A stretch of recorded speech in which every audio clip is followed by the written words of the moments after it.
All right. Namaste, salam, sat sri akal. Good morning, evening, afternoon to the amazing August audience today, wherever you are.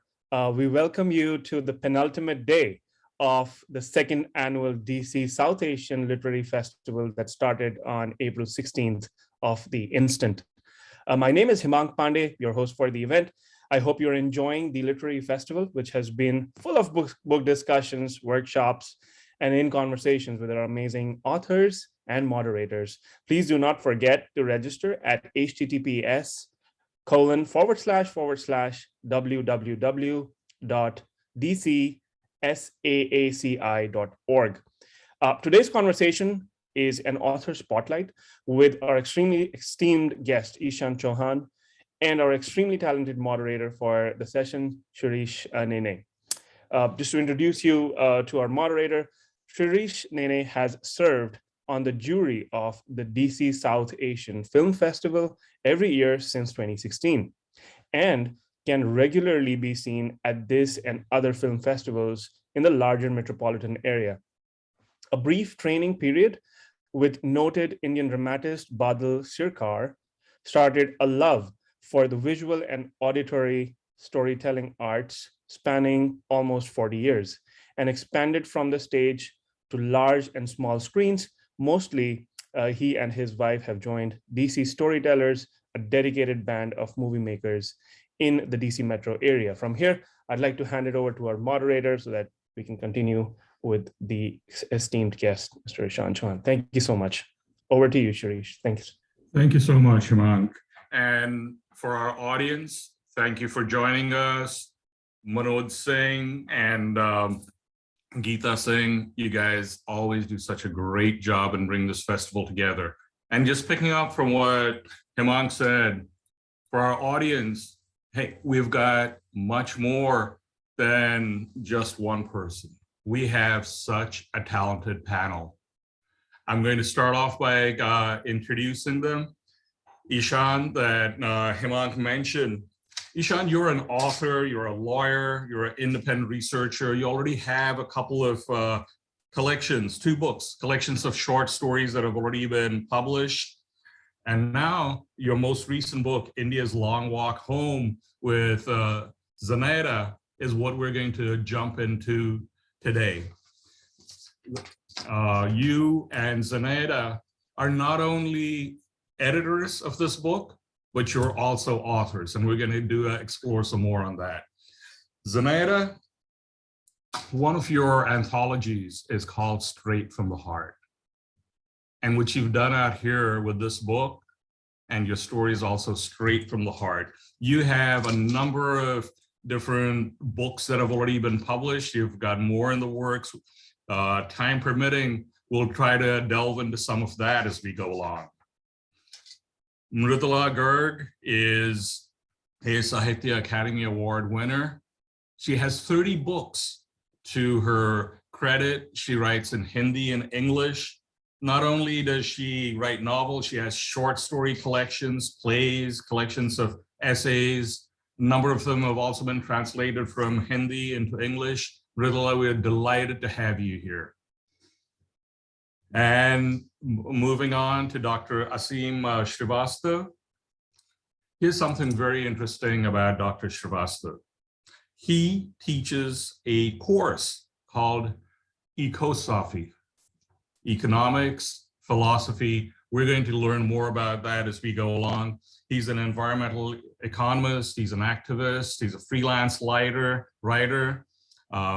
He's the co-author of Churning the Earth, Making of Global India. He has a PhD from Amherst, teaches the course we just talked about, Ecosophy at Ashoka University. We are in for a treat, guys. With the audience, we've got such a great panel today. I'm going to jump straight into this. And as we go along, anyone in the audience, feel free to post your questions on the Q&A on the chat, and we will we'll get into them. You know, the first challenge that I had as I went through this book is not where do I start, but where do I stop? You've got so much great material in here Ishan, Zanaida, Mrudula, Dr. Srivastav. We could go on for hours and hours, but I'm going to somehow try to work this and see that we fit it within the time that we have. So let's start off, Zanaida, with you and Ishan. I look at the note from the editors, and you and Ishan say you sought to address two issues. So let's see what this book is about. This the degradation of the environment and the impact of the COVID-19 pandemic on the people of India. As the title suggests, the impact was asymmetrically harsh on the poorest of the poor, the migrant workers. Your short story, End of the Road, straight from the heart. It's a very heart-wrenching story about that. Start off by setting the stage for our viewers and tell us what happened at the time of these events.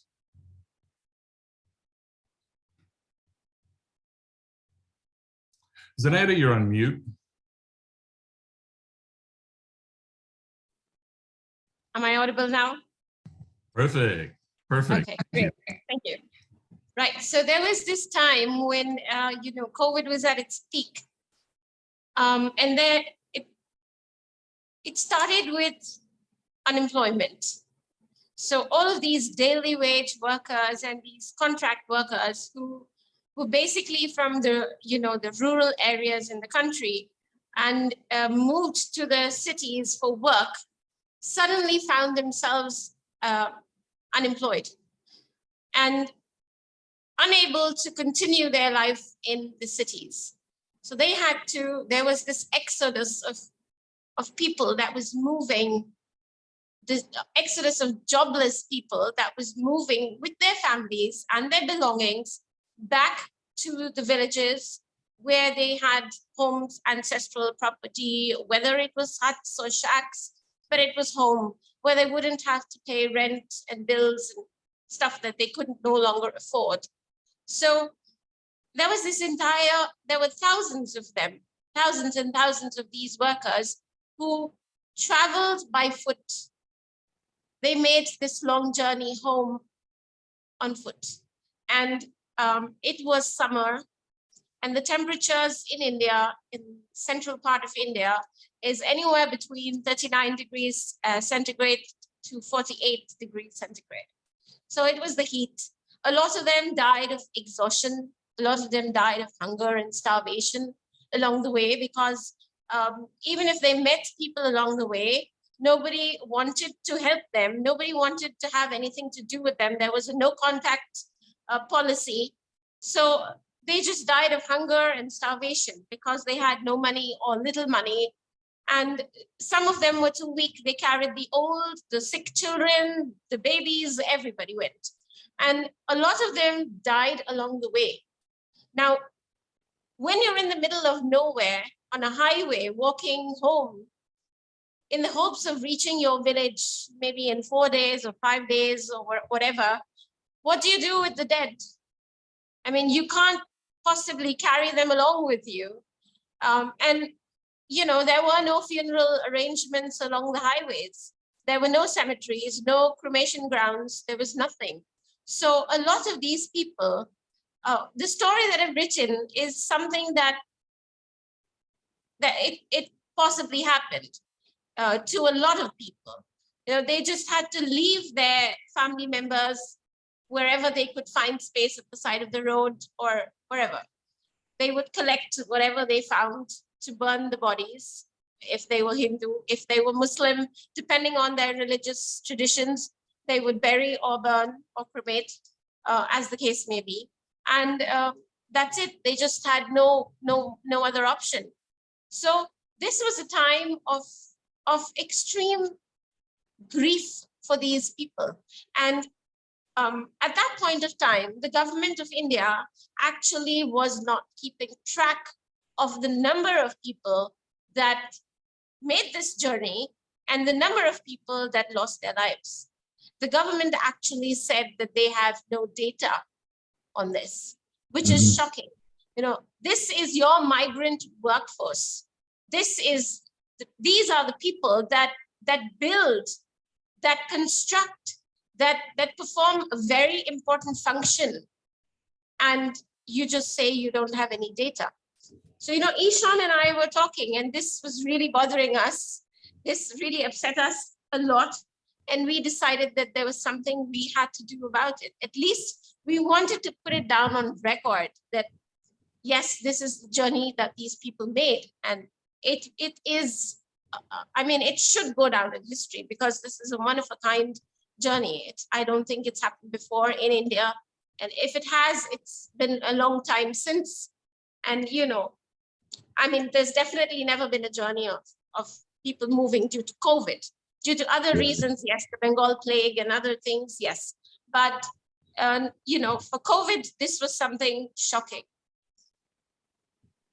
Yeah, absolutely. And hopefully with the discussion we have over the next 45 minutes, 50 minutes, we get to explore and understand some of these causes, so that, heaven forbid, if anything like this ever happens again, that we don't run into the same kind of issues. Thank you for bringing this very important topic together. Now, there are two things you talked about in the note from the editors. One is this crisis of people suddenly left with nowhere to go. Even when they got there, the receiving states, they didn't want them either. But there's another factor that comes into play out here, and that is with the environment. In some way, Mridulaji, you are kind of prescient about this. I'm going to read a little opening from your essay. Very powerful words. I am one of those people who have felt for long that the gang rape of nature was about to boomerang on the rapists. So when the coronavirus or COVID-19 struck the world, it was something I had subconsciously waited for, though not, of course, in its manifest form. Mridulaji, how do you see the COVID-19 pandemic to be a consequence of environmental degradation? Can you hear me? Yes, absolutely. One thing is absolutely straightforward, and that is that when you destroy forests, the boundaries which separate the animal world from the human world becomes almost negligible. And the viruses which animals host, wild animals host, start attacking human beings. So actually, it is not as if zoonotic diseases are something new. Right from malaria and dengue, which have become very commonplace now, we don't even think about them, to plague, the fearful plague. The disease came from animals to human beings. But the only positive thing was that we were able to produce antibiotics and other medicines with the development in modern medicine, and we were able to combat this. In some cases, we developed vaccines which were very effective, like against smallpox and even polio, though they were not zoonotic diseases. Now, what is happening now with the degradation of environment is not only pollution, but we do not have fresh, clear, clean air, and our immunity, our immune systems are getting degraded also. So that when a disease attacks us, firstly, we are not able any longer to produce effective vaccines.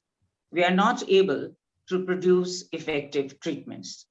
In that area, we seem to be lagging behind the diseases. Earlier, we were coping with them. We were the winners. Now we are the losers. This happened with Ebola, with SARS, with MERS, and now with coronaviruses. Not just one virus. These are viruses. And each time, they don't even mutate. It's a new virus.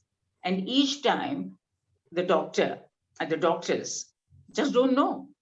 And they're just guessing the treatments, the reasons behind them. So the degradation of environment plays a very, very important role, both in reducing our immunity and in causing new viruses to appear.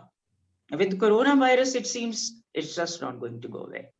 No, it certainly doesn't. We have all these subvariants coming up, and it's a never-ending story. Yes.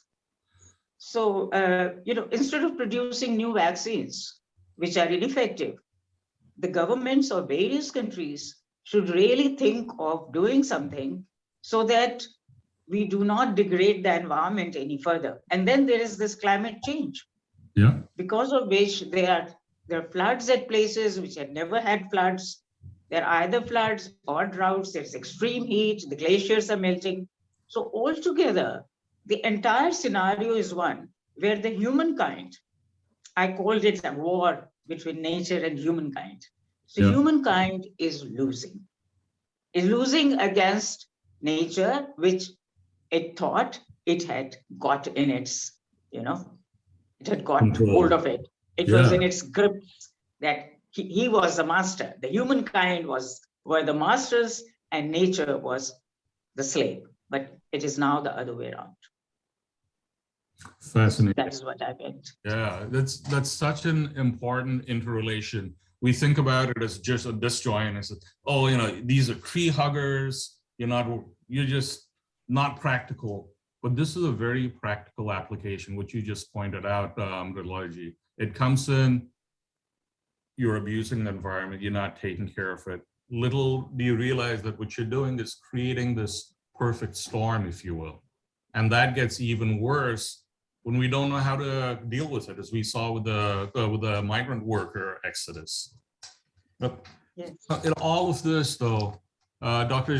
Srivastava, looking at your essay, you see a potential silver lining, provided we are smart enough to benefit from it, to learn from it. Please describe for us what you observed in one metropolitan area, Gurgaon, versus what you saw in a Himalayan village, and what we can take away from that. Well, like Mridulaji just said, I too belong to the group of people who was secretly or subconsciously, or sometimes not so subconsciously, relieved that nature applied the brakes. The tragic part of it, of course, is what Zenaida pointed out, which is that you are exposed, or rather you're exposing the inequities and injustices of the socioeconomic arrangements by which this highly civilized, modern, globalized world lives. All the so-called rules of the present world economy got exposed for what they were, which is to say, you structure in injustice you write it into the warp and weft of the global system. And all that was exposed adequately by one insignificant virus. I happen to be in Gurgaon, staying with my parents. They're both in their 80s. And I decided to move in with them because they were living alone. And the COVID situation called for that sort of decision. I spend my time between three places, essentially Gurgaon, the Ashoka University campus where I sometimes teach, and my little place in the Himalayas, which is a sort of an ashram where some of us live and do, small sort of ecological work, soil restoration, planting of saplings, and so on. The contrast between the experience of the pandemic in a metropolitan area like Gurgaon and this village here in the Uttarakhand Kumaon Himalayas was quite striking. The city was in a permanent tizzy, in a panic, with everybody pretending to have information which actually they did not have, and everybody wanting to give advice which they had no business to much of the time, including many times the WHO itself. A little knowledge we were taught from childhood is a dangerous thing, and most scientific knowledge is actually a little, but that's not the kind of world we live in. We don't live, I believe, in a scientific world. We live in a technological world. In a technological world, you have more answers than questions, you have more certitudes than skepticism, etc. And the success of information and in communication technologies in the last generation has convinced everybody that Elon Musk is right. We are a multi-planet species. We can go to the moon, colonize Mars, etc. So the entire cosmology of modernity, which everybody is now internalized in metropolitan humanity, that was exposed by one insignificant virus. And the hidden subcurrents or subterranean currents in our socialized nature, uh, those currents which belong to fear, anxiety, panic, greed, restlessness, all that got exposed.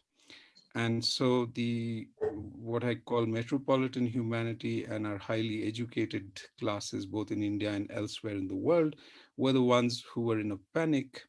And of course, the workers who you unseated from their very, very casualized, temporary jobs in cities, migrant workers.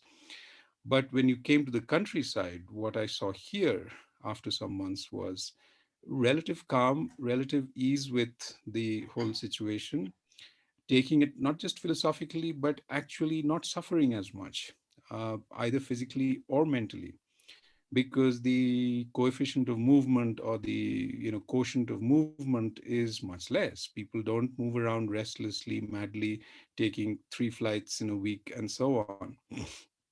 They stay in one place, and so they're not carriers of diseases, microbes, in the same way in which we globalized elites are. Hmm.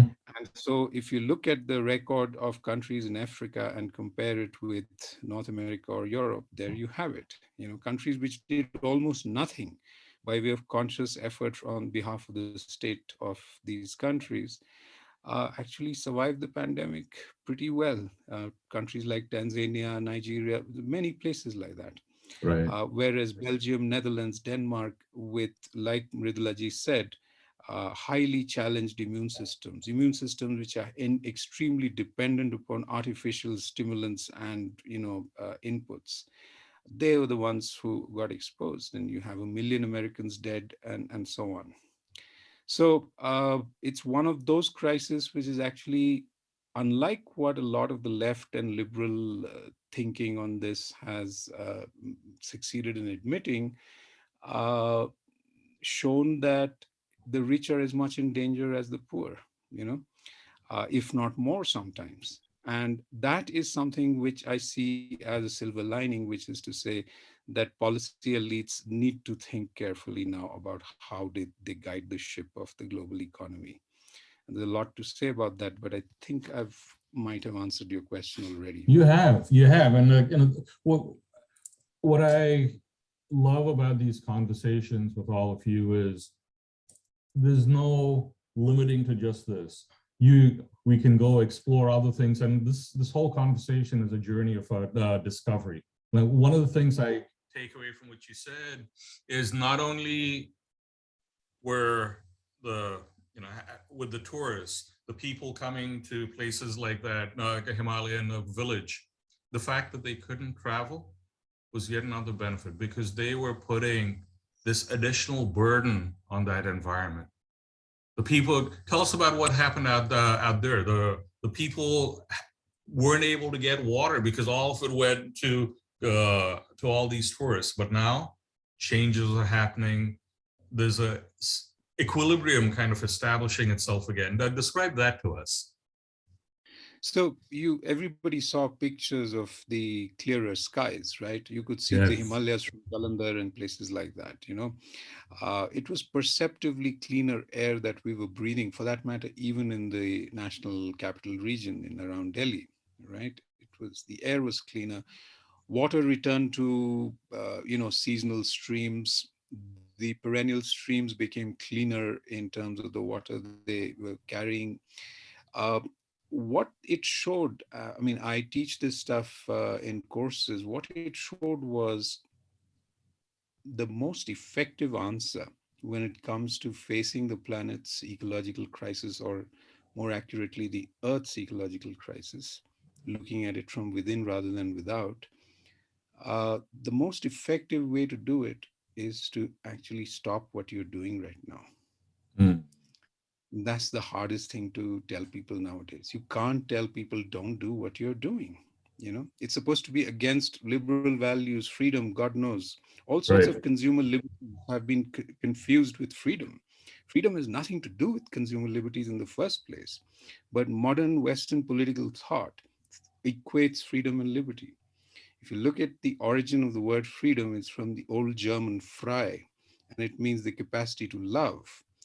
Ah, What capacities to love are you nurturing in modern politics, for God's sake? I mean, it's a hate party going on, which you are masquerading under the name of democracy, right? So I think that, what you saw was nature is very good at cleaning herself and is very good at taking care of herself, provided we give her a chance. But if we are going to take the attitude that we are here to save the earth, and we go on with our economic aggression, commercial aggression, a militarized economy on all fronts, then of course it's not going to happen, no matter what the rhetoric of sustainability might be. The UNEP, WHO, I mean, all these organizations have bought into this rhetoric of sustainability, which itself is unsustainable, I claim. It yeah. itself is the grandest lie we all participate in. There is nothing that can be sustained in this modern economy because all of it is based on fossil fuels, both from the Mm. side of the source of industrial raw materials, as well as from the side of the output of modern industry. Modern industry is locked in a pincer movement now. You have climate change and pollution of multiple sorts. You have devastation of forests, biodiversity, ocean acidification, you name it. 100 things going on the output side. On the input side, you're running out of oil, coal, natural gas, all sorts of metals which you need, which Elon Musk needs for the batteries, for the cars which he's outselling everybody in, for the smartphones which we want to run at the speed of light, Right. business at the speed of thought. All that is going to come from where? It doesn't exist. You go to the bottom of the ocean floor, you'll disturb the pathogens again. Just like when you displace tribals, they come to your cities. When you displace microbes, they'll also visit New York and London. You know? That is such a great analogy. Thank you. Now, Ishan, talk to us about your story, because you picked up on that theme. If we don't pay attention, someone else, in this case, you personify nature, and Yeah, nature will come in and force that equilibrium in ways that are not going to be pretty, to say the least. we cannot handle. That's right. I think it takes up from what Mridulaji started with.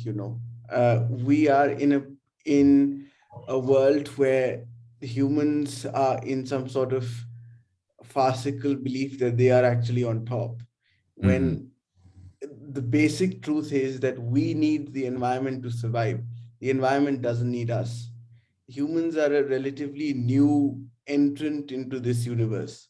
You know, the Earth existed for much longer than we ever have, and it will probably go back to existing in its peaceful state once the irritants that we are will be expunged. And this COVID-19 pandemic, as you said and Ridulaji said, it's not going to end. This was just the first big break.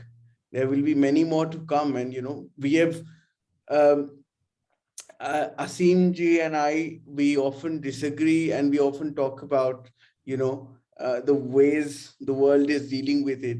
And yes, I mean, the vaccines and all were largely effective or ineffective is a debatable situation. But we have, in some ways, been able to deal with this. But then the question is, will we be able to deal with the next? And by the looks of it, we won't be able to deal with it because we are essentially a shameless people. We don't know how to learn from our own mistakes. So we're not learning from our mistakes. This thing will come again. And when it comes again, who knows? We won't be here. So that's what it is. Nature will find ways to throw us out. And that is essentially the story. And you see this, Ishan, as something that's been happening all throughout, whether it's the forest fires, you have tsunamis, you have all the different aspects of climate crisis, all of this is related. And I guess what you're pointing out to us is, hey guys, stop and take a look.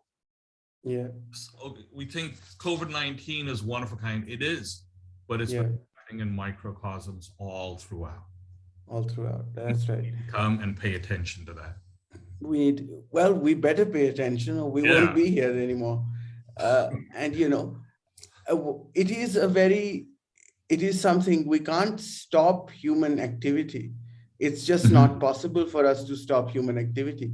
But then human activity has to be in a form that we ourselves realize that we're doing it to ourselves, we're doing it for ourselves. If we save the earth, we're doing it for ourselves. If we don't save the earth, we're killing ourselves. This is a simple equation which we don't seem to understand. For all the education under the sun, this simple equation has not made it into our heads. And you know, you look at the California fires. Yeah, it's insanity, the kind of loss that's happening. You look at Uttarakhand, where Asim ji is joining us from today. People want wide roads. Why? Because they want to go and visit a damn temple. They want to visit a damn temple. And what are we going to do with that damn temple? You're having 800, 900 landslides in a year. And yet people want development. I don't know what sort of development this is, because we are killing ourselves, but people don't seem to get it. And I was hoping that by, you know, personification of these very simple things, which we often ignore or often are just perturbed by, maybe by a landslide for a day or two, and then we forget because we live in a fast-paced world. I was hoping that by such personification, maybe I can send a message. I don't know if it's reached people, but it's a shot at it. You know, it's just a shot with the hope that we learn. yeah. No, I mean, all of us, admittedly, are selfish. We are motivated by what's in it for me. So putting it in those terms, I think, is a very pragmatic way to communicate the urgency of this situation. So good for you, Ishan. Thank you very much. I love the way you've done that. I'm going to come back now to you, Mrudulaji. Is this a really interesting term that you used? The title of your essay is Hunger as a Weapon of War. Right? So many underlying thoughts out there. You say this too was a war between the human governance of the country and nature's revenge on humankind, in which the migrant workers became citizens killed by both sides. Wow. Natural disasters, horrific though they can be, are automatic ways to restore equilibrium, as we talked about.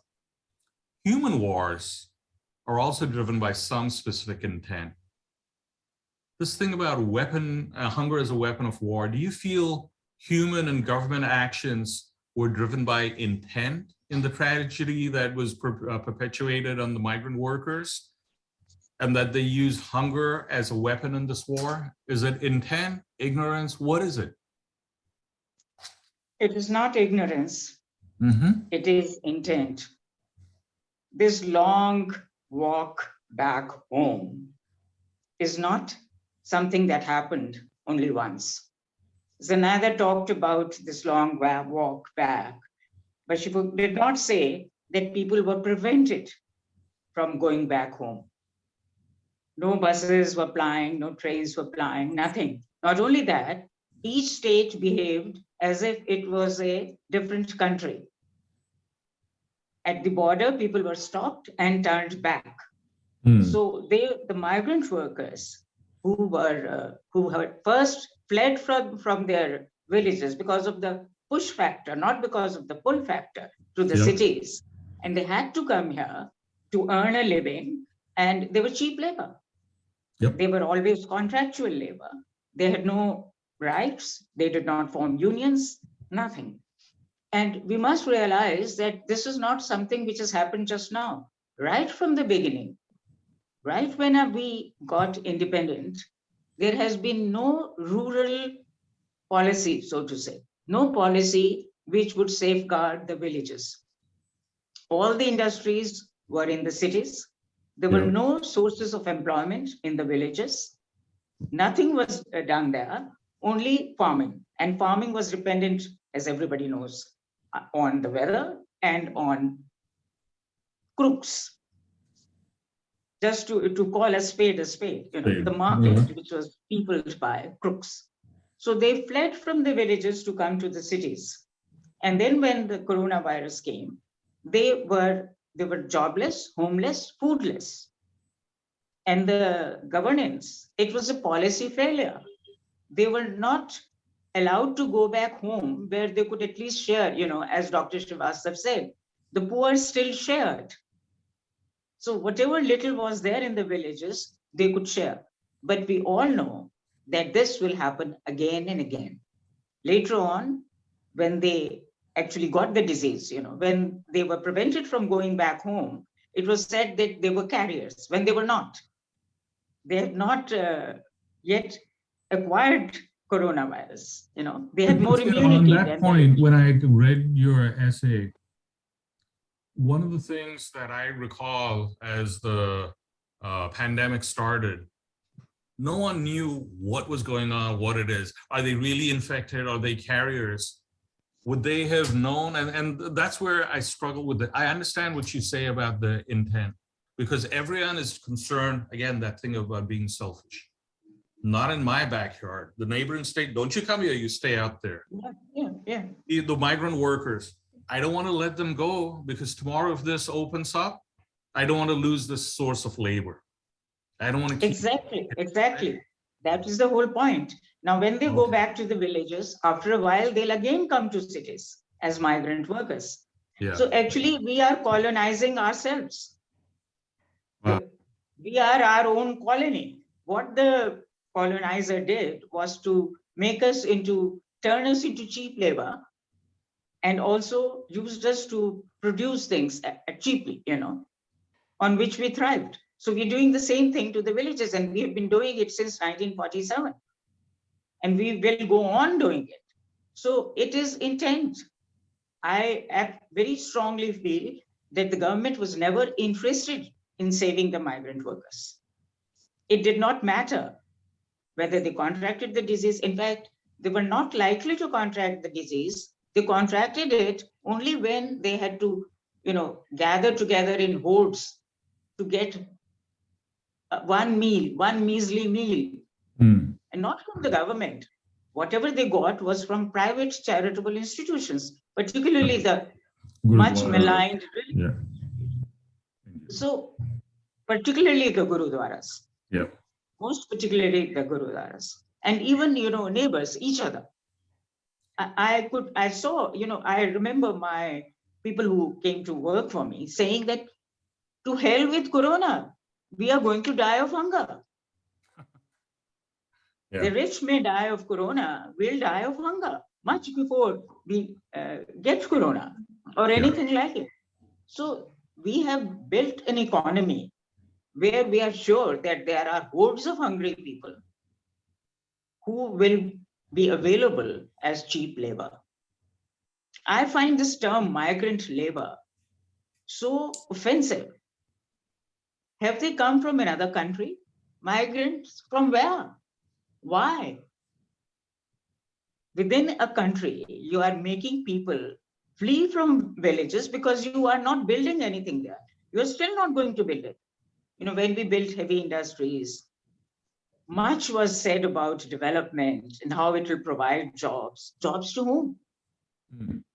There was no rehabilitation programs. There was nothing being done for the villages from where villagers were uprooted. The tribals were uprooted. And they just had to flee somewhere to get some kind of a job. Is that called development? Is that building an economy? Is that an economic policy? What is it? It is colonization. Simple imperialism. practiced by the government of the rich, for the rich, by the rich, of the poor, colonizing the poor.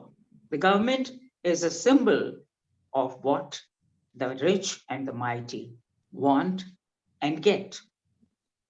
That is the whole problem. The India is divided into two countries. One That colonizing. works. So hunger is a very effective weapon.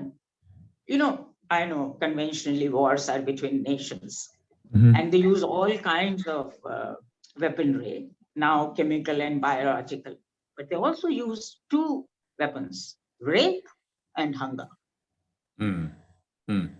And we were using the same weapons during the coronavirus, and hate for the other, whoever the other may be. So that We know whom you we see that named as happening the all the other in time. India. You need to blame someone. So that, Yes, the hate you want to blame is an easy way someone. to externalize Someone. that. Where did I couldn't have got corona. How did I get it? You are responsible for it. Right. So, this hatred for neighbors, not everyone was like that. My husband got ill with coronavirus to the extent that the doctor said that there was not even 1% of his survival. He went to the hospital, he's 89. He survived and came back. But my neighbors were so delightful.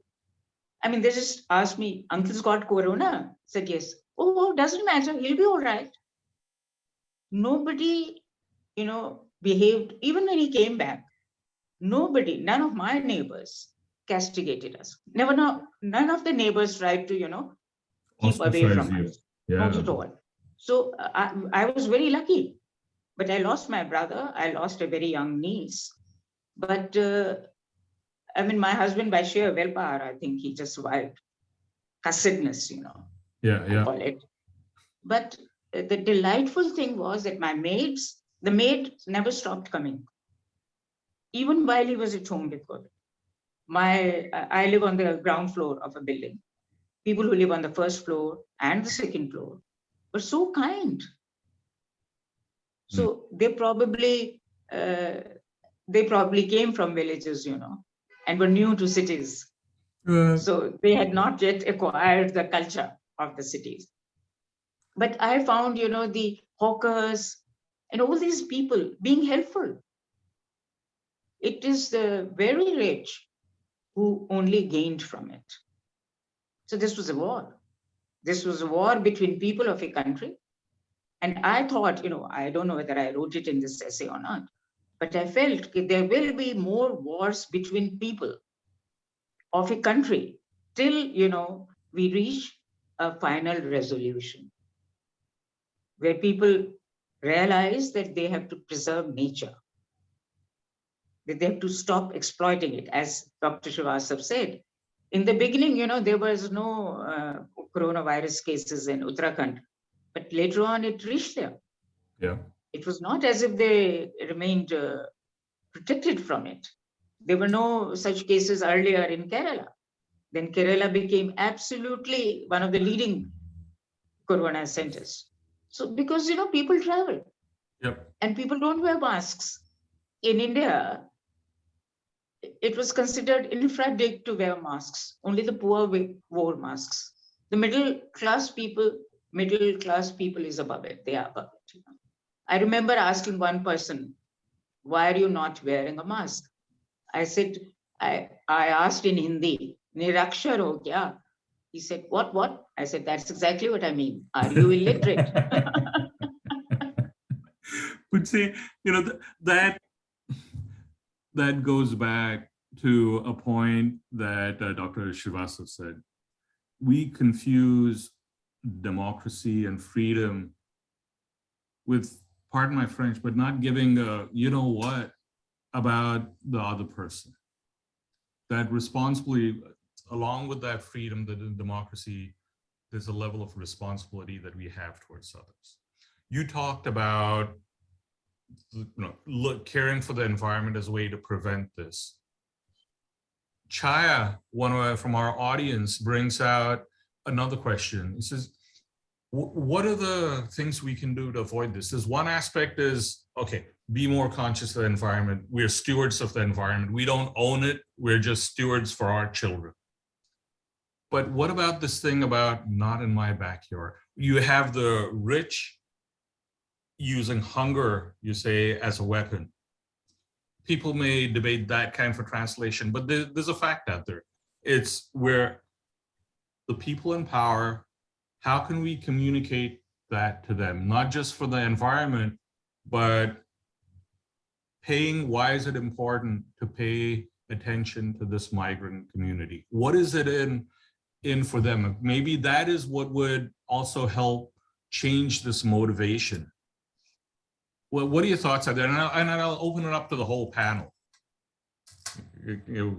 We'll start off with you, though. I would say one thing, we must develop the villages. We should put industry in the villages. Now, that's a very big step to take, but that is an essential step. And then we must vote, use our vote more sanely. And of course, like I said, we could talk about this for hours because you say you should vote. How do you empower these people to actually vote and make themselves, heard or have a power over those and, get their voices heard? Dr. Srivastava, what about you? What are your thoughts? What do we need to do beyond the environment? How can we make the people in power realize that it's in their interests? It's in the interest of the rich, of the powerful, that we take care of society as a whole.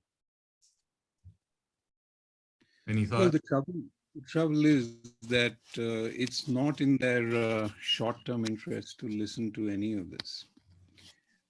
It's perhaps in their long-term interest. Occasionally, given the way the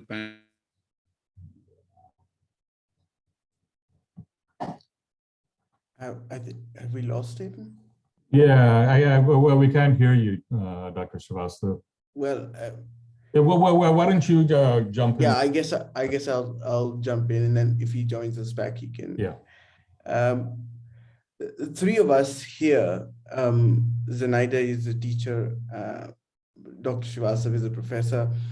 I do programs for young children to sort of, sensitize them about the environment. So I think one of the major factors is the education system. And, the education system, unfortunately, is one casualty which we have not thought about at all. The concept of, of development, which is reigning at large on the education system is the problem. I often go back to a quote by a professor called Mark Williams. He said that with the environment, we are at a position where we only know how to manage things. We don't know how to displace things. And the displacement will only come with education. And within education, which is a sensitive education, because obviously there are lots of educated fools today. We have no dearth of those educated fools. So I'm not talking about that sort of education. I'm talking about realizing the roots. That is something we have totally lost out on. And so the education system is where we come to a point where we change things from the ground up. And when I say the ground up, I don't mean schools or colleges. I mean people who are 55, 60, 70, because they are the ones who are making the decisions today. By the time the young ones come to make decisions, it'll be just too late. So the education system that needs to change needs to realize that we do not discriminate with age. People, all kinds of people need to learn and learn with an open mind. That's what we don't have. We don't have open minds. So in this educational change, and by the way, you write about this in your notes for the editor. You said sweeping changes need to be made to India's education system by our policymakers to enable people to realize we're hurtling toward a painful end. And this is part of what you've talked about. Mridulaji talked about that. Dr. Srivastav talked about that. And Dr. Srivastav, I'll come back to you in just a little bit. We lost you for a while. But is there another aspect of this where, you know, the best way to communicate to someone is, here's what's in it for you? Yeah. This is what I'm, is that part of the education? How would you address the rich, the powerful, the government, to make them realize, say, guys, wake up, Jago, this is why it's important for you.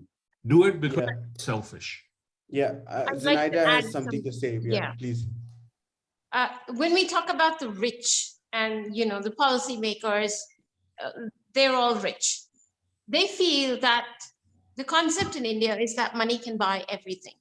You have money, you don't need the environment, you don't need anything because you have money. Money is your tool and your ticket to everything good. So they really don't care. They really don't care about the environment. There is a lack of genuine concern because they know that tomorrow when they have respiratory diseases, they can fly to London or to the US or wherever they want in the world and get the best of treatment. But they fail to realize that the millions, the billions rather, that exist in this country cannot do the same. There is also a lack of, you know, there's no civic sense in this country. People don't pay a lot of attention to their civic rights and duties. It's all about, like somebody said, freedom, my freedom, what I can do and what I can't do. But when it comes to their duties, there's like a blank, or there's denial. So we don't take our civic duties very seriously. You will find Indians going to different countries in the world and falling into line when it comes to simple things like littering and other things, but in India, they will not do it. And sadly, it is the educated class. One can forgive the uneducated, the ones that have not studied the repercussions of throwing plastic waste, you know, generally everywhere. But when it is an educated person who knows, who is aware, who has access to television, to the internet, and to an education that teaches all of this, and still chooses to ignore these aspects, these simple things of picking up after yourself and putting your waste in a bin, you know, segregating your waste and stuff like that, it's inexcusable. So there's a huge lack of civic sense. Also, the education policy, I think, is really redundant. I think we're still stuck at what the British designed for us when they left in 1947, and we haven't had many changes.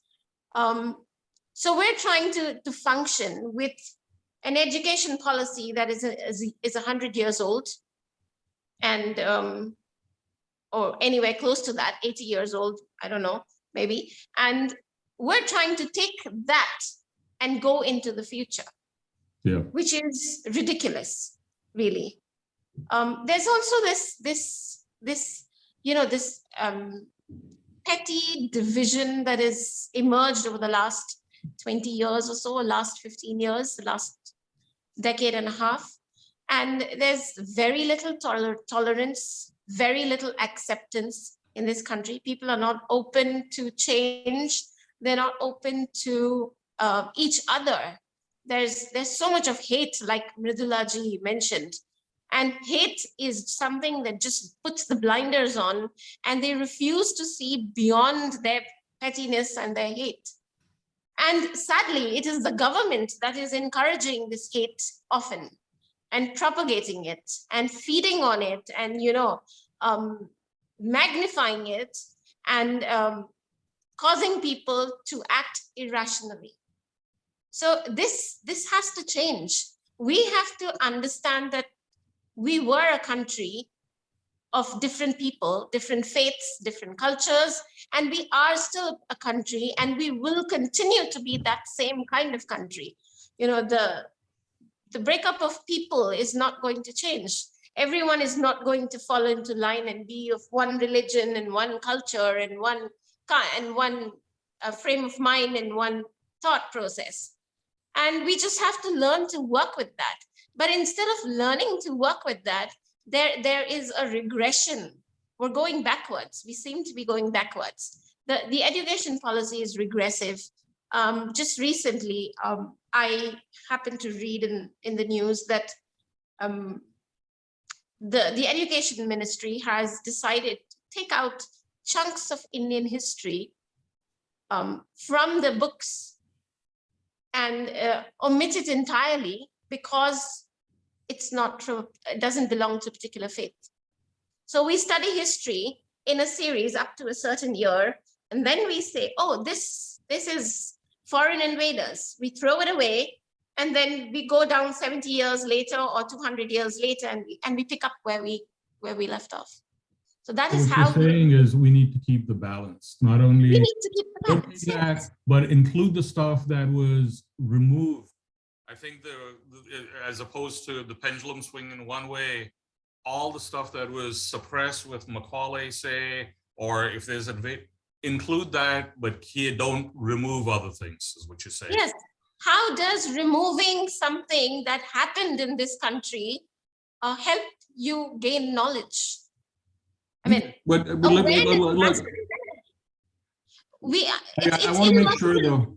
It's illogical to say that, you know, the 2 world wars were bad for us, so let's just throw them away and let's not study about them and let's not have them there. Let me just fill in for one quick second if I can.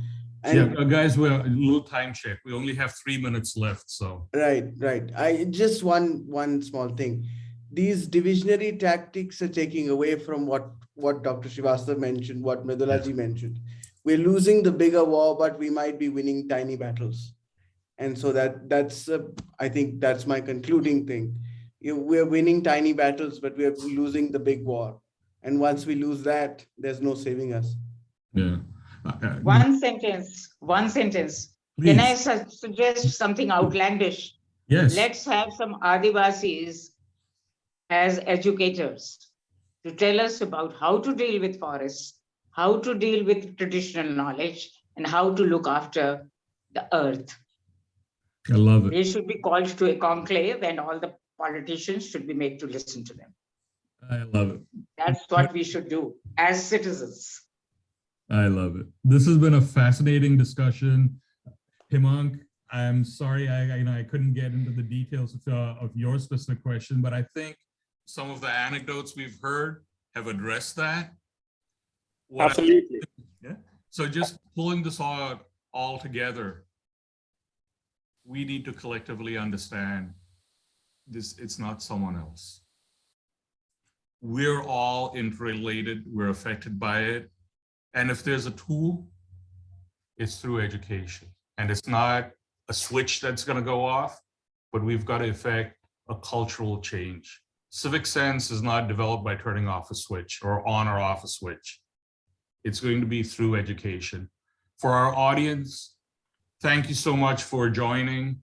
I encourage you guys to read this book, all the books. I've moderated 3 other discussions out here, had the privilege of doing that. The links are all there on the website. And hey, Amazon is an easy way to just click and get those things. Do it, join the discussion. Zunaida, Ishan, you said this was not scholarly articles. It's to start a discussion. You did that very well.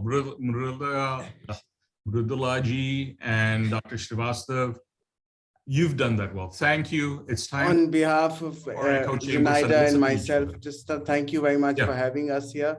And Mridulaji, Asimji, thank you for coming. I hope we get to meet again. Yeah, and guys, I hope all of us virtually in one way or the other stay in touch, and this discussion has got to continue. We've got to hear each other's thoughts, whether they match ours or not. Like you said, Ishan, you may not always agree with Dr. Srivastava, But we need Yeah. balance. We need to We need balance, make absolutely. change happen. On the behalf of the DC South Asian Arts Council, Manoj, thank you so much. This has been a fascinating time. See, I didn't even know where that hour went. Thank you so much. That is so true. And again, just to kind of end this, thank you for onboarding on our journey today with amazing panelists, Zunaida, Dr. Asim Sahab, Mritula Gargji, Ishan Sahab. I just want to let you know that, I personally come from Nainital, which is in Kumaon, Uttarakhand, where Mr. Asim is right now. And there's a folklore there. There's a folk music, which talks about environment. And I just want to sing this because I personally am very connected to environment.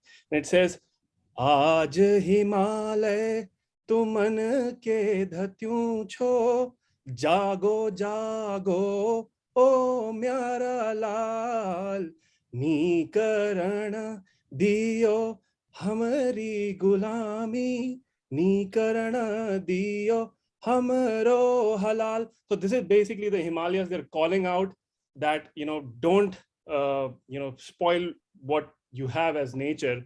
And just make sure that Himalayas are intact, they're safe for you to enjoy, and just take care of us. That couldn't have been a better way to end this. Indeed. Thank you, Hemang. Thank you so much. Thank you, Hemang. That was lovely.